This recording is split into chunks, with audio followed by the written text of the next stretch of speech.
for the longest time, the definition of beer for a lot of Americans was light and fizzy. And as it's moved along now, people have been introduced more and more to craft, that now there are breweries popping up, in your own hometown. In recent years, craft brewing has gained quite a following, with sales of $26.8 billion in the U.S. alone, where there are now over 7,000 craft breweries.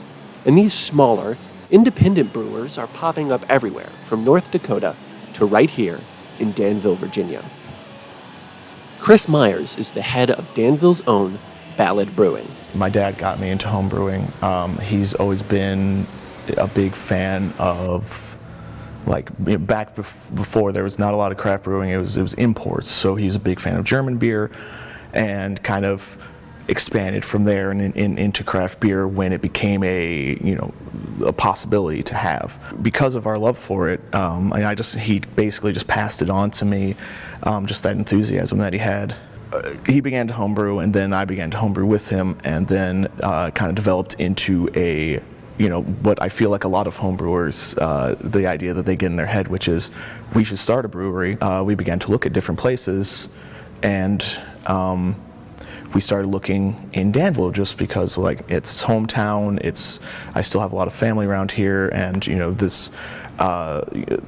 the downtown area just was ripe for development, and had a lot of interesting spaces that could be used for things like that. So I've been here since brew number 1. In celebration of the upcoming Reflections of Home Arts Festival, Ballad Brewing is re-releasing a craft beer that was originally released in 2018.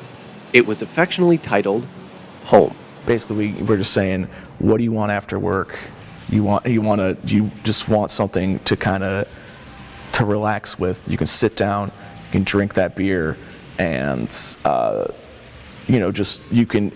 complex but also classic. So we didn't want to try anything too fancy with it, but we wanted to make sure that it contained enough complexity. It's very much a classical style that stands the test of time, I think. When the beverage was first released, it was clear from the name that it was symbolic of the River City. But it's quite clear that this drink was brewed with care, because its meaning goes much deeper than just its name.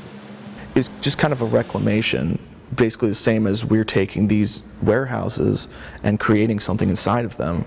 We're taking a very classic American style and putting a little bit something new in there. That's as close as a metaphor as you can get using beer for revitalizing a warehouse area like the River District. So the re-release of HOME IPA is going to be on the 23rd of September. That's Friday, and that is down here at Ballad Brewing, 600 Craghead Street in Danville, Virginia. So actually, also that night, I am doing the final chapter of the Brew You course. It's a course teaching about the ingredients that go into craft beer, and this is the 4th and final installment where we actually put together all of those ingredients: malt, yeast, hops, and water, and then we will go through in detail the process of creating a recipe and then turning that recipe into a beer.